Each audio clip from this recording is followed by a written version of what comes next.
Sebuah truk penuh uang mendadak masuk ke desa sunyi di Jawa Barat, dikawal 7 pria misterius berbaju hitam. Warga bingung, aparat diam, dan uang dalam koper mulai dibagikan secara diam-diam. Namun ketika Kang Deddy Mulyadi menghadang truk itu dengan tubuhnya sendiri, semua berubah. Ternyata, uang itu bukan bantuan, melainkan hasil proyek fiktif bernilai triliunan rupiah. Satu persatu pejabat terbongkar, desa bergolak, dan rakyat bangkit melawan sistem busuk yang selama ini mereka anggap tak tersentuh. Inilah kisah nyata yang mengguncang tanah Sunda dan membuka jalan revolusi desa. Berani nonton sampai akhir? Siap-siap tercengang. Malam itu, warga sebuah desa di Kabupaten Subang, Jawa Barat, tidak menyangka akan dikejutkan oleh suara deru mesin truk besar yang mendekat. Sekitar pukul 2.30 dini hari, sebuah truk berukuran jumbo dengan plat hitam tanpa identitas resmi meluncur perlahan masuk ke tengah desa. Di belakangnya, ada 2 mobil SUV berwarna gelap yang mengikuti dengan lampu sorot menyilaukan. Truk itu berhenti tepat di depan balai desa, tempat yang biasanya sepi dan gelap pada malam hari. Beberapa warga yang masih terjaga karena ronda malam sontak terdiam, mencoba mencerna apa yang sedang terjadi. Mereka tidak berani mendekat, hanya memperhatikan dari kejauhan dengan rasa was-was. Pintu belakang truk terbuka, dan tampak 7 pria turun dengan pakaian hitam seragam yang terkesan tak resmi. Di dada mereka terdapat simbol kecil berbentuk elang dengan tulisan, Grip Jaya, di bawahnya. Wajah mereka ditutupi masker hitam, dan masing-masing membawa koper besar berwarna perak. Tanpa sepatah kata pun, mereka masuk ke balai desa, diikuti oleh 2 orang bersenjata laras panjang. Tak ada pengumuman, tak ada surat tugas, tak ada penjelasan, hanya kedatangan tiba-tiba yang menebar tanda tanya. Sejumlah pemuda desa mencoba merekam kejadian itu, namun segera diminta berhenti oleh penjaga bersenjata. Warga mulai berdatangan, beberapa penasaran, sebagian ketakutan. Kehadiran kelompok asing itu membangkitkan berbagai spekulasi liar. Ada yang menduga mereka adalah bagian dari tim penyelamat khusus pemerintah, ada juga yang curiga bahwa mereka adalah sindikat kejahatan terorganisir. Situasi semakin membingungkan ketika kepala desa sendiri tidak terlihat di lokasi. Saat dicari ke rumahnya, warga hanya menemukan istrinya yang mengatakan bahwa sang kepala desa sedang ada rapat penting di luar kota, yang menurut warga sangat janggal karena tidak pernah diumumkan sebelumnya. Di tengah keheningan itu, terdengar bunyi pintu balai desa dikunci dari dalam. Lampu menyala terang, dan terdengar suara koper-koper diturunkan ke lantai. Salah seorang pemuda mencoba mendekat untuk mendengar lebih jelas, namun langsung dihadang 2 pria dari SUV dan diminta menjauh. Ini operasi tertutup, mundur, kata salah satu pria dengan suara dingin. Warga terkejut, karena belum pernah mendengar istilah seperti itu dalam kehidupan mereka. Bahkan jika itu operasi resmi, mengapa tidak ada pendamping dari pihak kepolisian atau pemerintah kabupaten? Tak lama, salah satu koper sempat terbuka sedikit dan memperlihatkan tumpukan uang tunai dalam pecahan besar. Seorang anak kecil yang mengintip langsung berlari pulang dan berteriak kepada ibunya bahwa ada uang banyak di koper orang hitam itu. Dalam hitungan menit, kabar itu menyebar cepat di grup WhatsApp warga. Banyak orang keluar rumah dan mendekat ke balai desa, menambah kerumunan. Namun semua akses dijaga ketat, bahkan pagar balai desa ditutup sementara. Kang Deddy Mulyadi, tokoh yang dikenal kritis terhadap penyalahgunaan wewenang, mendapat laporan dari seorang simpatisan di lapangan. Video dan foto yang dikirimkan langsung ke ponselnya menunjukkan adegan-adegan mencurigakan. Ia merasa ada yang tidak beres. Tidak bisa dibiarkan, katanya kepada ajudannya. Ia segera mengatur jadwal untuk terbang ke lokasi. Menurutnya, jika benar uang sebanyak itu dibawa masuk ke desa tanpa dasar hukum yang jelas, maka ada potensi pelanggaran besar yang harus diusut. Sementara itu, suasana di desa makin mencekam. Warga mulai bertanya-tanya, untuk siapa uang itu, dari mana asalnya, dan mengapa dibawa ke tempat terpencil seperti desa mereka. Ada juga yang khawatir bahwa mereka akan dijadikan korban dari rencana gelap. Beberapa orang bahkan mulai mengungsi ke rumah saudara di desa sebelah karena takut akan terjadi sesuatu yang besar. Meski tidak ada kekerasan fisik, aura ancaman begitu terasa. Balai desa yang biasanya menjadi tempat musyawarah, kini berubah menjadi pusat misteri dan ketakutan. Semua aktivitas warga lumpuh. Warung tutup lebih awal, dan ibu-ibu melarang anak-anak mereka bermain keluar rumah. Bahkan azan subuh di masjid pun terdengar lebih pelan dari biasanya, seolah menandakan suasana desa yang sedang tercekik oleh ketidakpastian. Kepala dusun juga terlihat gelisah, karena ia pun tidak mendapat informasi apapun dari atasannya. Media sosial mulai ramai dengan tagar truk uang Subang dan Grip Jaya misterius. Video pendek yang direkam oleh warga viral di TikTok dan Twitter. Namun, belum ada media arus utama yang memberitakan, karena belum ada konfirmasi resmi. Kang Deddy pun mengunggah status singkat, "Saya akan ke sana. Jangan takut, rakyat harus tahu siapa yang bermain." Postingan itu langsung diserbu ribuan komentar yang meminta agar ia turun tangan dan membongkar semuanya. Kehadiran 7 anggota misterius dengan 1 truk penuh koper uang ini menjadi awal dari skandal besar yang mengguncang bukan hanya 1 desa, tapi seluruh provinsi. Malam yang harusnya sunyi berubah menjadi mimpi buruk. Tidak ada yang tahu apa sebenarnya misi mereka. Namun satu hal pasti, rahasia besar sedang dikubur di tengah gelapnya malam Jawa Barat. Pagi menjelang dengan wajah desa yang berbeda. Sinar matahari menyinari balai desa yang kini dikerumuni lebih banyak warga. Mereka berkumpul diam-diam di kejauhan, mengamati setiap gerak-gerik orang-orang berseragam hitam dari Grip Jaya yang masih menguasai tempat itu. Tak seorang pun dari mereka berbicara pada warga, namun koper-koper perak terlihat mulai dibuka. Di dalamnya, tampak tumpukan uang tunai dalam ikatan tebal, sebagian bertuliskan Bank Indonesia, namun beberapa lainnya mengejutkan, mata uang asing, dolar dan euro dalam jumlah besar. Bisik-bisik tentang asal-usul uang itu pun segera menyebar cepat. Tanpa pengumuman resmi, beberapa orang warga terlihat masuk satu persatu ke dalam balai desa. Mereka tampaknya telah dipanggil secara pribadi, dengan bisikan lirih dari kepala dusun yang terlihat tergesa. Warga yang dipanggil keluar sekitar 15 menit kemudian dengan wajah tegang namun membawa amplop coklat tebal. Salah satu warga secara tidak sengaja menjatuhkan amplopnya dan memperlihatkan isinya. Lembaran uang pecahan 100.000 dalam jumlah ratusan. Sejak saat itu, desas-desus liar mulai tumbuh liar seperti api menyambar bensin. Ada yang bilang uang itu adalah ganti rugi diam-diam dari proyek pembangunan tol baru yang akan melewati desa mereka. Ada juga yang yakin itu adalah dana kompensasi dari perusahaan tambang asing yang hendak membuka lahan di bukit sebelah. Tapi semua itu hanya spekulasi karena tidak ada satupun pihak resmi yang menjelaskan. Kepala desa pun masih belum kembali. Bahkan ponselnya tak aktif, memperkuat dugaan bahwa ia sengaja menghindari konfrontasi publik. Ketegangan meningkat ketika sejumlah warga yang tidak diundang ke balai desa mulai protes. Mereka merasa diperlakukan tidak adil. Kalau ini memang uang kompensasi proyek, kenapa hanya sebagian yang dapat? Teriak seorang ibu parubaya di depan pagar. Suaranya menggema dan mulai memicu kemarahan warga lain. Massa mulai berkumpul dan mendesak masuk. Petugas bersenjata dari Grip Jaya mulai menyiapkan posisi bertahan. Situasi berubah menjadi genting hanya dalam hitungan menit. Kepanikan pun menyebar ketika seseorang meneriakkan bahwa uang itu bukan dari pemerintah. Orang itu adalah seorang aktivis muda dari kota sebelah yang sengaja datang setelah melihat video viral semalam. Ia berteriak bahwa ini adalah operasi gelap untuk membeli dukungan warga terhadap proyek ilegal. Suasana menjadi gaduh, massa makin tak terkendali. Mereka mulai mendorong pagar dan melempar botol air mineral. Meski belum ada kekerasan besar, situasinya benar-benar genting. Kang Deddy Mulyadi, yang telah tiba pagi itu, segera turun langsung ke lokasi. Ia mengenakan pakaian khasnya, ikan semar dan iket Sunda di kepala. Tanpa ragu, ia berdiri di tengah kerumunan dan meminta semua warga tenang. "Saya di sini untuk membongkar apa yang sedang terjadi. Kalian jangan takut," ucapnya lantang. Kehadirannya sedikit menenangkan massa, namun sorotan mata warga tetap tertuju ke balai desa yang seperti sarang misteri. Kamera media lokal mulai berdatangan, menambah kesan bahwa ini bukan lagi persoalan lokal biasa. KDM kemudian meminta perwakilan warga untuk bersaksi, dan seorang pria parubaya dengan suara bergetar bercerita bahwa ia diminta menandatangani surat pernyataan untuk tidak menuntut pembangunan apapun. Katanya ini uang damai, ujarnya. KDM langsung murka, ia menatap tajam ke arah balai desa dan berkata lantang bahwa uang damai itu bentuk lain dari sogokan busuk.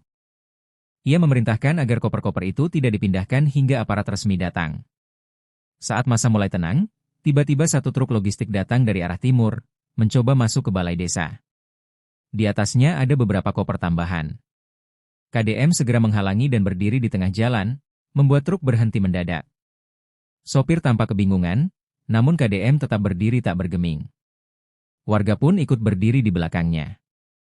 Itu menjadi simbol perlawanan terhadap apa yang mereka anggap sebagai pengkhianatan terhadap rakyat. Dalam waktu singkat, tagar Kam Hadang Truk langsung menjadi trending di media sosial. Video saat ia berdiri menghadang kendaraan besar dengan tangan terangkat menjadi viral di TikTok dan Instagram. Berbagai pihak mulai buka suara, LSM, tokoh agama, hingga netizen biasa. Banyak yang memuji keberanian KDM, namun ada juga yang mulai khawatir bahwa ini akan berujung pada bentrokan besar jika pemerintah tidak segera turun tangan. Kepanikan warga kini bukan lagi karena rasa takut akan kekerasan, melainkan kekhawatiran akan nasib desa mereka. Apakah tanah mereka akan dijual diam-diam? Apakah hutan warisan leluhur akan ditebang tanpa izin? Apakah mereka sudah terlibat dalam konspirasi besar hanya karena menerima amplop uang? Semua pertanyaan itu mengendap di pikiran warga, menanti jawaban yang belum datang. Dan kini, satu hal sudah jelas, ada uang triliunan yang hendak ditanamkan dengan cara gelap, dan KDM tidak akan membiarkannya berjalan tanpa pertanggungjawaban. Setelah insiden penghadangan truk tambahan oleh Kang Deddy Mulyadi, KDM, media nasional mulai membanjiri desa. Investigasi mendalam dari sejumlah jurnalis independen dan stasiun televisi mengungkap fakta mencengangkan. Dana tunai dalam koper yang dibawa anggota Grip Jaya ternyata merupakan hasil gratifikasi proyek fiktif yang dicatat dalam anggaran daerah. Proyek-proyek itu sebenarnya tidak pernah dilakukan, namun telah dicairkan anggarannya secara bertahap sejak 2 tahun terakhir. Jejak transaksi uang mengarah pada perusahaan-perusahaan hantu yang semuanya berkantor di alamat fiktif. Data dari hasil pelacakan menunjukkan bahwa 7 anggota Grip Jaya bukanlah aparat resmi ataupun bagian dari institusi negara.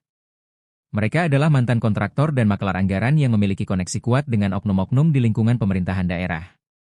Mereka menggunakan nama Grip Jaya sebagai identitas kelompok fiktif untuk menjalankan operasi pencairan dana dan pengaliran uang tunai langsung ke desa-desa dengan tujuan membungkam warga sebelum proyek-proyek ilegal diluncurkan. Dengan cara itu, mereka menciptakan citra seolah-olah bantuan atau kompensasi sudah diberikan. KDM yang mendapat laporan langsung dari tim relawannya segera bertindak. Ia menggelar jumpa pers di balai desa yang masih dijaga ketat. Ini bukan dana bantuan, bukan pula dana CSR. Ini uang haram dari kebusukan sistem yang dibuat seolah legal. Tapi saya tidak akan diam, ujarnya tegas. Ucapan itu disambut tepuk tangan warga yang sudah mulai memahami bahwa apa yang mereka lihat adalah penipuan besar. KDM kemudian menunjuk langsung koper-koper tersebut dan meminta aparat kepolisian untuk menyitanya segera. Salah satu koper yang diamankan oleh KDM terbuka secara tak sengaja dan memperlihatkan tumpukan uang asing, dolar Amerika, euro, dan bahkan mata uang yen Jepang. Selain uang, ada dokumen dalam map bersegel merah berisi perjanjian kerjasama antara desa dan sebuah perusahaan tambang asal luar negeri yang ternyata tidak pernah resmi beroperasi di Indonesia. Nama kepala desa tertera sebagai pihak penandatangan. Warga pun geger karena merasa telah dikhianati oleh pemimpinnya sendiri.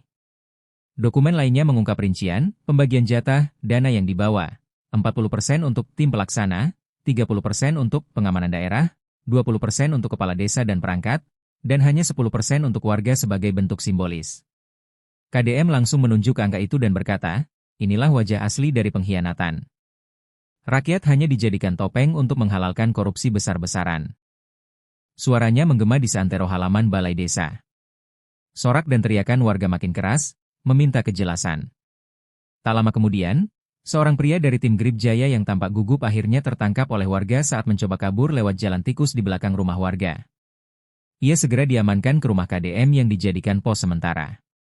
Di sana, di bawah tekanan moral dari warga dan KDM sendiri, ia mengaku bahwa seluruh operasi ini adalah bagian dari jaringan proyek fiktif yang dilakukan di 6 kabupaten berbeda.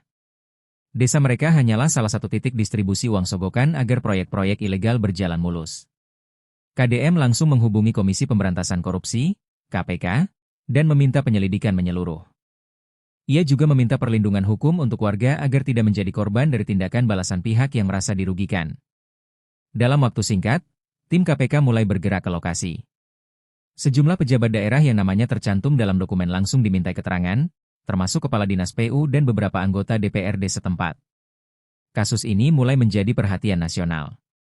Sementara itu, sebagian warga masih syok dan merasa bersalah karena telah menerima amplop yang mereka pikir bantuan resmi. KDM menenangkan mereka dan mengatakan, kalian bukan pelaku. Kalian korban. Jangan takut, kebenaran akan membela kalian. Kalimat itu menjadi penyemangat warga untuk bersaksi dan menyerahkan kembali amplop yang mereka terima. Ratusan juta rupiah pun berhasil dikembalikan ke posko penyitaan. Hal itu menjadi bukti kuat bahwa distribusi uang bukan hanya ilegal, tapi juga sistematis. Beberapa hari kemudian, kepala desa akhirnya ditemukan di sebuah rumah kontrakan di daerah Sukabumi. Ia diamankan oleh aparat dan mengakui bahwa ia menerima insentif besar agar menandatangani perjanjian dengan perusahaan tambang fiktif. Dalam interogasi, ia mengaku tertekan dan takut karena sebelumnya diancam oleh pihak Grip Jaya. Kesaksiannya menguatkan dugaan bahwa ini bukan sekadar skandal kecil, tapi jaringan korupsi yang melibatkan aktor besar dan lintas wilayah. Terbongkarnya kasus ini bukan hanya menyadarkan warga satu desa, tapi mengguncang kesadaran publik di seluruh Jawa Barat. Rakyat mulai sadar bahwa banyak proyek yang mereka lihat di atas kertas ternyata tak pernah nyata di lapangan. Uang negara menguap, dan rakyat hanya dijadikan sandera diam dalam sistem yang sakit. KDM, yang sejak awal berdiri di garis depan, menjadi simbol perlawanan rakyat terhadap kerakusan dan kebohongan yang berkedok pembangunan. Setelah pengakuan mengejutkan dari salah satu anggota Grip Jaya dan kepala desa, aparat penegak hukum langsung menetapkan 7 anggota Grip Jaya sebagai tersangka utama. Nama-nama dan foto mereka dipublikasikan secara luas di media, lengkap dengan identitas dan nomor kontak posko pelaporan. Sejumlah jalur pelarian mulai diawasi, sementara tim gabungan dari Polda Jawa Barat, KPK, dan Bareskrim Polri dikerahkan memburu para buronan. Operasi pencarian pun menjadi berita utama di seluruh media nasional. Keenam tersangka yang masih buron diyakini telah menyebar ke berbagai wilayah, mulai dari perbatasan Jawa Tengah hingga pelabuhan di Banten. Salah satu dari mereka, bernama Yudi, diketahui memiliki hubungan dengan mafia keuangan lintas negara. Ia diduga berencana kabur ke luar negeri melalui jalur laut. Interpol bahkan mulai terlibat setelah ditemukan bukti bahwa uang hasil gratifikasi sebagian ditransfer ke rekening luar negeri yang berafiliasi dengan perusahaan fiktif di Singapura dan Dubai. Sementara itu, puluhan warga yang menerima amplop uang kini harus menjalani pemeriksaan intensif oleh tim penyidik. Meski banyak dari mereka bersikap kooperatif, tidak sedikit yang merasa tertekan. Mereka tidak menyangka bahwa tindakan menerima uang yang mereka anggap bantuan justru membuat mereka terseret dalam pusaran hukum. KDM ikut turun tangan memastikan perlindungan hukum dan pendampingan psikologis untuk warga, khususnya orang tua dan ibu-ibu yang hanya menerima karena tidak tahu. Pemeriksaan terhadap warga dilakukan dengan hati-hati. Banyak dari mereka memberikan informasi tambahan yang sangat berguna, seperti waktu penyerahan, siapa yang membagikan, dan isi amplop yang diberikan. Kesaksian-kesaksian ini memperkuat bukti bahwa aktivitas Grip Jaya sudah direncanakan matang dan melibatkan intimidasi halus agar warga tidak banyak bertanya. Ada satu ibu yang mengaku diminta, diam saja, karena katanya, uang ini dari pusat langsung. Dalam waktu seminggu, 2 dari 6 buronan berhasil ditangkap. Salah satunya tertangkap di sebuah villa mewah di Lembang, dengan koper berisi uang dan paspor palsu. Ia langsung dibawa ke Jakarta untuk pemeriksaan lebih dalam. Dari ponselnya, ditemukan pesan-pesan transkripsi yang membahas rencana aksi serupa di beberapa desa lain. Bukti digital ini menjadi pintu masuk bagi aparat membongkar jaringan lebih luas yang ternyata telah lama merancang skenario korupsi sistematis di desa-desa tertinggal. KDM kembali hadir di tengah warga untuk memberikan laporan perkembangan secara langsung. Ia menyatakan bahwa tidak ada satupun warga yang akan dikriminalisasi selama mereka bersedia jujur dan bekerja sama. Ini bukan soal siapa yang menerima uang, tapi siapa yang merancang, mencuri, dan memanipulasi sistem. Kita sedang membersihkan luka lama yang selama ini dibiarkan menganga, ujar KDM di hadapan ratusan warga yang berkumpul di lapangan desa. Ucapannya disambut haru dan tepuk tangan panjang. Sementara itu, KPK mulai memanggil pejabat-pejabat daerah yang namanya tercantum dalam dokumen penyitaan. Termasuk beberapa kepala dinas dan anggota DPRD yang diduga mengetahui skema ini namun membiarkannya terjadi. Salah satu yang dipanggil bahkan tiba di gedung KPK dengan kawalan ketat, menandakan besarnya tekanan publik dalam kasus ini. Rakyat tidak lagi diam. Mereka menuntut pertanggungjawaban dari pejabat yang selama ini mereka pilih. Situasi desa perlahan berubah. Warga mulai berani bersuara, membentuk forum rakyat kecil untuk mencegah kejadian serupa terulang. Mereka bekerja sama dengan tim KDM membentuk tim pengawasan dana desa yang independen. Generasi muda pun mulai aktif di media sosial membongkar data-data anggaran desa mereka masing-masing. Gerakan Desa Sadar Anggaran yang diprakarsai oleh tim relawan KDM mulai menyebar ke desa-desa lain, menumbuhkan harapan baru. Di tengah proses hukum yang berlangsung, sebagian warga tetap dihantui rasa takut. Terlebih setelah tersebar kabar bahwa salah satu tersangka yang buron diduga memiliki koneksi dengan ormas gelap yang dikenal sering melakukan kekerasan. Namun KDM menjamin pengamanan penuh terhadap desa itu. Ia bahkan menugaskan satuan pengamanan khusus untuk berjaga di balai desa dan posko relawan, memastikan tidak ada intimidasi lanjutan. Dari desa kecil yang awalnya hanya dijadikan tempat distribusi uang kotor, kini berubah menjadi pusat perlawanan terhadap sistem yang sudah lama membusuk. Perburuan masih terus berlangsung, tapi satu hal telah pasti, rakyat tak akan diam lagi. Mereka telah merasakan pahitnya ditipu dan kini mulai mencicipi manisnya keberanian untuk melawan. Setelah fakta-fakta keterlibatan pejabat daerah dan terungkapnya skema proyek fiktif yang merugikan masyarakat, Kang Deddy Mulyadi, KDM, menggelar konferensi pers besar-besaran di Bandung.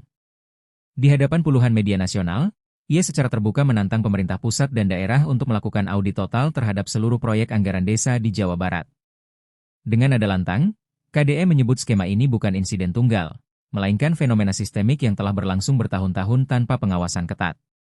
Ini bukan sekadar korupsi. Ini kanker yang telah membunuh masa depan rakyat desa, ucapnya di hadapan kamera. Pernyataan itu segera menggema di ruang politik. Sejumlah elit di Jakarta mulai merasa gerah dengan keberanian KDM. Namun di sisi lain, masyarakat mulai bersatu dalam dukungan moral. Tagar audit dana desa dan KAD untuk rakyat menjadi trending topik selama 3 hari berturut-turut. Dukungan juga datang dari berbagai elemen, akademisi, mahasiswa, tokoh agama, bahkan artis. Semuanya satu suara, sudah saatnya anggaran desa diawasi rakyat, bukan dikelola seperti ATM pribadi pejabat. Gubernur Jawa Barat, yang sebelumnya diam, akhirnya angkat bicara dalam konferensi pers. Namun pernyataannya dinilai terlalu normatif, hanya menyarankan agar penegakan hukum dilakukan dengan hati-hati. KDM menanggapinya dengan sinis. Dalam wawancaranya dengan salah satu stasiun TV, ia menyebut, hati-hati itu penting, tapi jangan sampai jadi alasan untuk menutup mata. Komentar itu kembali membakar semangat rakyat, yang menilai bahwa KDM satu-satunya pejabat yang benar-benar berdiri di pihak mereka. Sebagai bentuk keseriusan, KDM menyurati langsung Presiden RI dan meminta agar dibentuk Tim Nasional Pengawasan Dana Desa. Ia juga menyerahkan dokumen bukti bahwa dana triliunan rupiah mengalir ke proyek fiktif yang tersebar di lebih dari 200 desa di 5 kabupaten. Bukti tersebut mencakup dokumen pengadaan palsu, nama perusahaan fiktif, dan daftar pejabat yang menerima jatah pelicin. Semuanya dikemas dalam laporan tebal setebal hampir 800 halaman dan diserahkan langsung ke Istana Negara. Tak hanya berhenti di surat menyurat, KDM juga melakukan aksi langsung. Ia memimpin deklarasi Desa Melawan Mafia Anggaran yang digelar di alun-alun Purwakarta. Ribuan warga dari berbagai daerah hadir membawa spanduk dan poster. Dalam pidatonya, KDM mengatakan, jika pemerintah pusat diam, maka rakyat akan bergerak. Kalau sistem tak mampu bersihkan dirinya, kita rakyat harus basuh dengan tangan sendiri. Kalimat itu disambut gemuruh tepuk tangan dan teriakan semangat. Aksi KDM membuat berbagai pihak mulai terbelah. Di satu sisi, sebagian politisi mendukung langkahnya karena dianggap mewakili suara rakyat. Tapi di sisi lain, oknum-oknum yang merasa terancam mulai melancarkan tekanan balik. Isu fitnah terhadap KDM mulai beredar, mulai dari tudingan pencitraan hingga isu bahwa ia hanya mencari panggung politik. Namun rakyat yang sudah melihat sendiri keberaniannya, tetap mendukung tanpa goyah. KDM lalu membuat gebrakan baru dengan membentuk Satgas Independen Rakyat, sebuah tim relawan non-pemerintah yang bertugas menyisir laporan proyek fiktif di desa-desa seluruh Jawa Barat. Tim ini terdiri dari mahasiswa hukum, aktivis anti korupsi, pensiunan auditor, hingga tokoh adat. Mereka dibekali dengan pelatihan dan akses data anggaran desa yang sudah diverifikasi. KDM juga menginstruksikan agar setiap desa membuat pos pengaduan agar rakyat bisa melaporkan penyimpangan tanpa takut dibungkam. Kementerian Dalam Negeri akhirnya tak bisa tinggal diam. Mereka mengirim utusan untuk berdialog dengan KDM dan timnya. Dalam pertemuan yang berlangsung tertutup, KDM menegaskan kembali bahwa ini bukan soal politik, tapi soal keadilan dan masa depan desa. Ia meminta agar seluruh kepala daerah wajib menyerahkan laporan realisasi anggaran desa secara terbuka kepada publik. Bila tidak dilakukan, ia mengancam akan membuka semua data yang ia miliki secara daring untuk rakyat audit sendiri. Desakan ini berhasil menggugah beberapa kepala daerah untuk melakukan klarifikasi publik. Beberapa dari mereka bahkan mulai melakukan audit internal terhadap proyek-proyek mencurigakan. Namun masih ada pula yang bertahan dengan sikap diam, berharap badai ini segera berlalu. Tapi KDM sudah terlanjur menyulut api yang tak mudah padam. Rakyat kini melek data, mulai mempertanyakan anggaran jalan, pembangunan balai desa, hingga program bantuan sosial yang selama ini hanya menjadi angka di laporan. Bab ini menandai transformasi gerakan KDM dari sekadar pembela rakyat desa menjadi penggerak reformasi anggaran nasional. Tantangannya terhadap pemerintah pusat dan daerah bukan hanya seruan lantang, tapi juga strategi konkret yang berhasil menggoyang fondasi kekuasaan. Ia membuktikan bahwa satu suara jujur bisa membungkam 1000 bisikan busuk. Dan kini, desa yang dulu dijadikan ladang kecurangan, bangkit menjadi benteng pertama perlawanan terhadap korupsi. Terbukanya skandal dana fiktif yang melibatkan Grip Jaya dan kegeraman publik yang dipimpin oleh KDM tidak hanya memengaruhi desa kecil tempat kejadian awal, tapi menjalar seperti gelombang tsunami ke berbagai wilayah lain di Jawa Barat. Desa-desa yang awalnya diam dan tidak tahu menahu kini mulai menggali laporan anggaran mereka sendiri. Puluhan warga dari berbagai kabupaten mulai menyadari kejanggalan-kejanggalan yang selama ini dianggap wajar. Jalan yang tak pernah diperbaiki, gedung yang tak pernah berdiri, tetapi dalam laporan keuangan semua tercatat, sudah selesai. Rakyat mulai sadar bahwa mereka telah lama dicurangi. Dampaknya pun mulai terasa secara sosial. Rasa percaya terhadap pemerintah desa dan bahkan kepala daerah mulai menurun tajam. Di media sosial, berbagai komunitas lokal memunculkan tagar baru seperti audit desaku dan kades transparan. Gerakan ini membuat banyak kepala desa ketar-ketir. Beberapa di antaranya memilih mengundurkan diri sebelum desakan publik memaksa mereka turun paksa. Dalam waktu 2 minggu saja, lebih dari 30 kepala desa dilaporkan mundur dari jabatannya di 5 kabupaten berbeda. Sementara itu, tekanan politik mulai membara. Partai-partai politik di tingkat daerah mulai berebut narasi, sebagian mendekati Kang Deddy Mulyadi dengan tawaran koalisi untuk pemilihan gubernur berikutnya. Sosok KDM yang sebelumnya dikenal sebagai mantan bupati nyentrik, kini menjelma menjadi ikon nasional. Banyak kalangan menyebutnya sebagai Gus Dur dari Tanah Sunda, karena sikapnya yang berani melawan arus dan membela rakyat kecil tanpa basa-basi. Namun KDM tetap fokus, menolak semua tawaran politik sembari berkata, belum waktunya bicara kursi. Sekarang waktunya bersihkan kotoran dulu. Di desa tempat kejadian awal, masyarakat mulai bangkit dan bergerak. Mereka membentuk koperasi rakyat, memperbaiki kantor balai desa yang sebelumnya dijadikan markas penyimpanan uang haram, dan melibatkan tokoh-tokoh muda dalam perencanaan pembangunan. KDM sendiri rutin berkunjung untuk memastikan bahwa pemulihan sosial berlangsung adil. Ia membawa dokter, psikolog, dan guru untuk membantu memberdayakan masyarakat yang sempat trauma karena merasa dijadikan alat oleh mafia proyek. Tak hanya itu, lembaga-lembaga swadaya masyarakat dan organisasi mahasiswa dari Bandung hingga Jakarta mulai mendirikan posko pengawasan di desa-desa. Mahasiswa hukum, ekonomi, dan teknik sipil ikut turun tangan memverifikasi dokumen proyek pemerintah desa. Bagi mereka, ini adalah momentum emas untuk mengawal langsung bagaimana uang negara seharusnya digunakan. Sebuah kolaborasi rakyat dan kaum intelektual yang jarang terjadi, namun kini hidup karena dorongan moral dari kasus ini. Namun, di balik harapan itu, tekanan dan teror juga mulai muncul. Beberapa relawan KDM mengaku diteror oleh pihak-pihak tak dikenal. Ada yang motornya dirusak, rumahnya dilempari batu, hingga pesan-pesan ancaman berisi intimidasi. Tapi KDM tidak tinggal diam. Ia menggandeng aparat kepolisian untuk memberikan perlindungan kepada semua relawan dan warga yang menjadi pelapor. Bahkan ia secara terbuka menyatakan, kalau kalian sentuh mereka, kalian harus berhadapan langsung dengan saya. Secara nasional, sejumlah lembaga mulai mengadopsi semangat gerakan ini. BPKRI mengumumkan bahwa mereka akan mengaudit khusus dana desa di 6 provinsi mulai tahun depan. Komisi Ombudsman juga membuka kanal pelaporan khusus untuk desa-desa yang mencurigai adanya penyelewengan. Bahkan Kementerian Desa mulai membentuk satuan tugas transparansi anggaran sebagai bentuk tanggapan atas tekanan publik yang terus membesar. Ini menunjukkan bahwa gerakan akar rumput yang dipelopori dari satu titik kecil bisa menggoyahkan sistem besar di atas.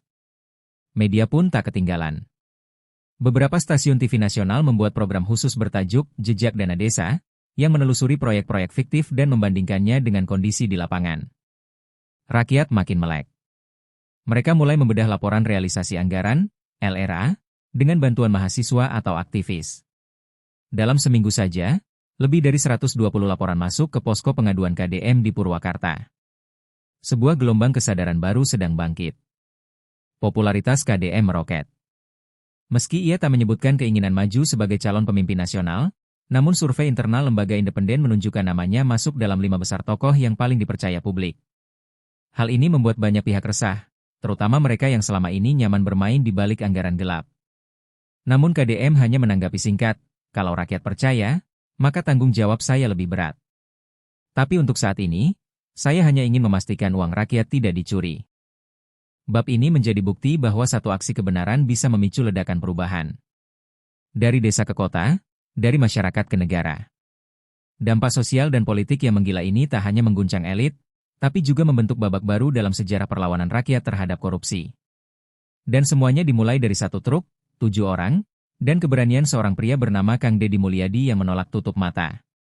Setelah hampir sebulan diburu secara intensif, satu persatu anggota Grip Jaya yang tersisa akhirnya berhasil ditangkap.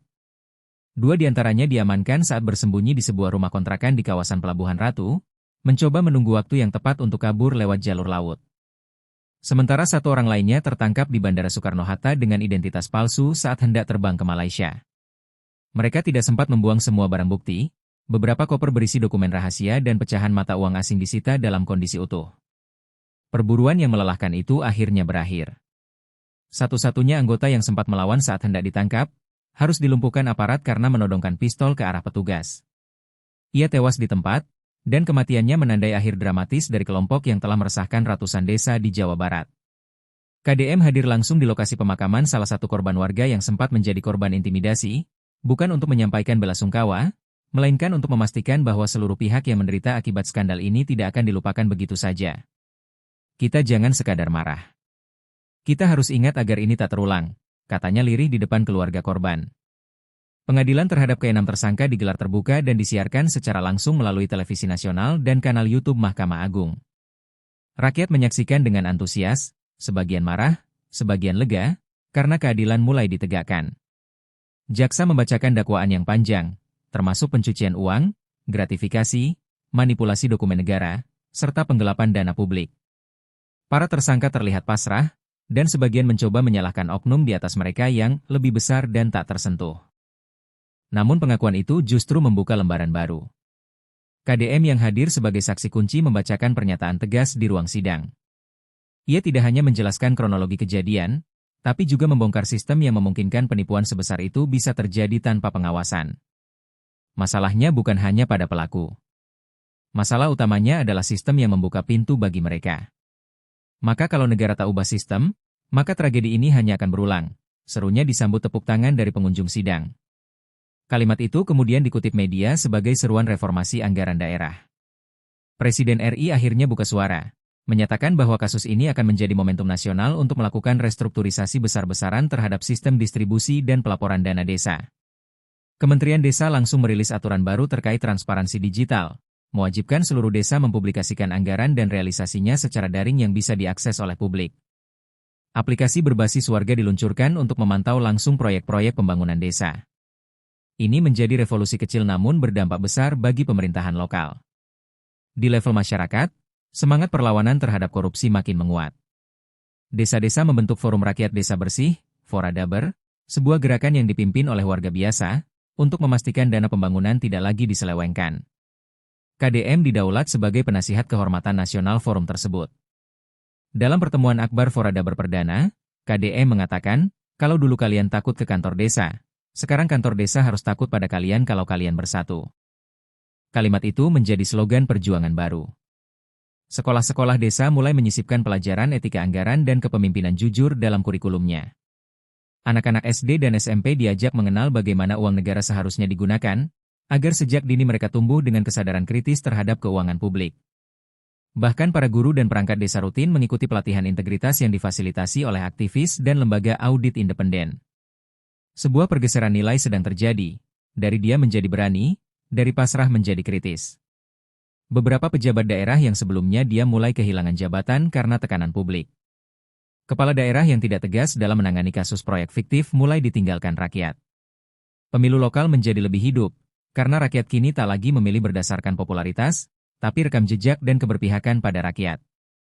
KDM sendiri menjadi sosok yang dicintai lintas golongan. Meski ia belum menyatakan maju dalam pemilihan apapun, rakyat mulai menyiapkan diri jika ia bersedia membawa gerakan ini ke tingkat nasional.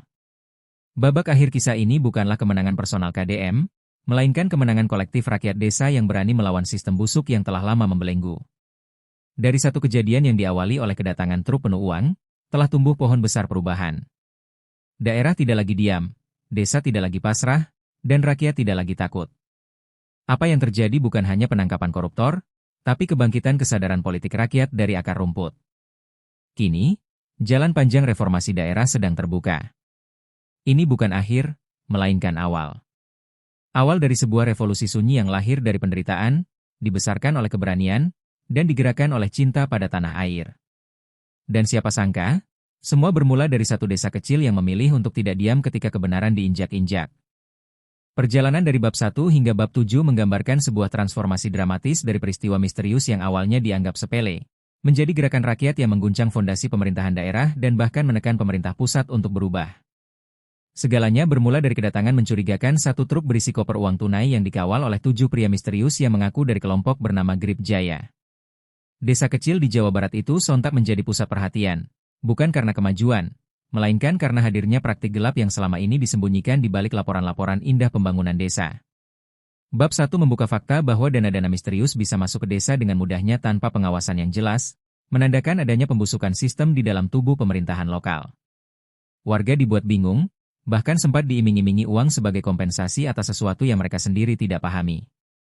Bab 2 menggambarkan bagaimana kepanikan dan spekulasi berkembang liar, lalu bagaimana Kang Deddy Mulyadi, KDM, muncul sebagai sosok pelindung rakyat. Keberaniannya menghadang truk uang menjadi simbol awal perlawanan rakyat terhadap mafia proyek. Bab 3 menjelaskan betapa sistematis dan canggihnya praktik gratifikasi ini dijalankan. Uang yang dibawa ternyata berasal dari proyek-proyek fiktif dengan skema penggelapan anggaran yang melibatkan kontraktor palsu, pejabat korup, dan oknum kepala desa. Fakta bahwa rakyat hanya mendapat jatah simbolis memperlihatkan bahwa rakyat selama ini hanya dijadikan perisai. Disinilah KDM menguatkan posisinya sebagai ujung tombak gerakan moral dan hukum melawan kerakusan. Pada bab 4, perlawanan mulai berbuah. Tersangka diburu, warga mulai diperiksa, dan pengakuan demi pengakuan membuka lapisan-lapisan konspirasi yang jauh lebih besar dari dugaan awal. Namun, di balik itu, warga pun sempat mengalami ketakutan luar biasa, takut dijadikan kambing hitam. KDM kembali menegaskan peran rakyat sebagai korban, bukan pelaku. Disinilah kesadaran kolektif mulai terbentuk, bahwa rakyat harus melek hukum dan anggaran. Ketegangan mencapai puncak di bab 5, saat KDM secara terbuka menantang pemerintah pusat dan daerah untuk mengaudit total seluruh dana desa. Tantangan ini bukan hanya menekan elit politik, tapi juga membuka ruang partisipasi rakyat. Dari sini, gerakan warga untuk menuntut transparansi semakin masif. Apa yang dulu dianggap mustahil, rakyat biasa meminta data anggaran, kini menjadi tuntutan yang tak bisa diabaikan. Bab 6 memperlihatkan efek domino dari perlawanan tersebut. Puluhan kepala desa mundur, relawan bermunculan, dan sistem politik lokal mulai terguncang. Teror dan intimidasi tak menyurutkan semangat rakyat karena mereka merasa dilindungi oleh sosok KDM dan kekuatan moral kolektif yang sudah terbangun. Revolusi sosial ini pun melahirkan budaya baru, transparansi, akuntabilitas, dan keberanian bersuara. Akhirnya, di bab 7, semua tersangka berhasil diamankan. Pengadilan dibuka, sistem dipaksa berubah, dan KDM menjelma sebagai simbol harapan baru rakyat desa. Perjuangan ini bukan tentang satu orang melawan korupsi, melainkan tentang rakyat yang mulai bangkit menyadari bahwa desa bukan tempat pembodohan, melainkan akar kekuatan sebuah bangsa. Pemerintah pun mulai berubah, aplikasi pelaporan dibuat, dan pendidikan keuangan rakyat diperkuat. Ini adalah awal dari revolusi daerah yang sesungguhnya. Secara keseluruhan, kisah ini bukan sekadar drama politik dan hukum. Ia adalah refleksi dari perlawanan moral, sebuah lonceng peringatan bahwa kebenaran masih punya tempat di negeri ini. Dan seperti kata KDM, kalau sistem tak bisa bersihkan dirinya sendiri, rakyat harus turun tangan. Perjuangan ini belum selesai, tapi setidaknya, rakyat kini tahu bahwa mereka punya suara, dan suara itu bisa mengguncang kekuasaan.